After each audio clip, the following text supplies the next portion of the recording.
காலமாக விஷ நாகங்களுக்கு நடுவில் வாழ்ந்த சந்தோஷ் இறுதியில் அதே பாதையில் பலியாகியுள்ளார்.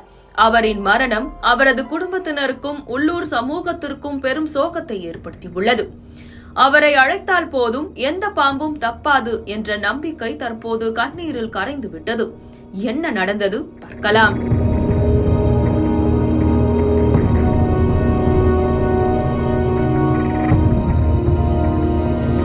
கோவை வடவள்ளி பகுதியைச் சேர்ந்தவர்தான் 39 வயதாகும் சந்தோஷ்குமார். பாம்பு பிடி வீரரான சந்தோஷ் குடியிருப்பு பகுதிகளில் நுழையும் பாம்புகளை பத்திரமாக பிடித்து வனப்பகுதியில் விடும் பணியை செய்து வந்தார்.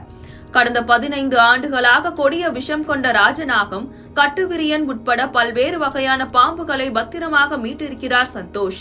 சில ஆண்டுகளுக்கு முன்பு திருமணமான நிலையில் 2 பெண் குழந்தைகள் இருப்பதாக கூறப்படுகிறது. இவரது பாம்பு பிடி தொழிலில் வரும் வருமானத்தை வைத்து குடும்பத்தை கவனித்து வந்துள்ளார். சுற்று வட்டாரத்தில் பாம்பு நுழைந்துவிட்டால் முதல் அழைப்பு சந்தோஷுக்காகத்தான் இருக்கும். அந்த அளவுக்கு பாம்பு பிடிப்பதில் வல்லவராக இருந்த சந்தோஷ் அப்பகுதி மக்களுக்கு காவலராகவே இருந்துள்ளார். இந்த நிலையில்தான் கடந்த 17ஆம் தேதியன்று காலையில் தொண்டாமுத்தூர் நால்ரோடு பகுதியில் உள்ள ஒரு குடியிருப்பில் நுழைந்த நாகப்பாம்பை மீட்க சென்றுள்ளார். அப்போது நாகப்பாம்பை பிடிக்கும் பணியில் ஈடுபட்ட போது எதிர்பாராத விதமாக நாகப்பாம்பு அவரை கடித்துள்ளது. இதனால் சம்பவ இடத்திலேயே சந்தோஷ் மயக்கம் போட்டு விழுந்த நிலையில் பதறிப்போன அப்பகுதியினர் மருத்துவமனைக்கு தூக்கி சென்றனர்.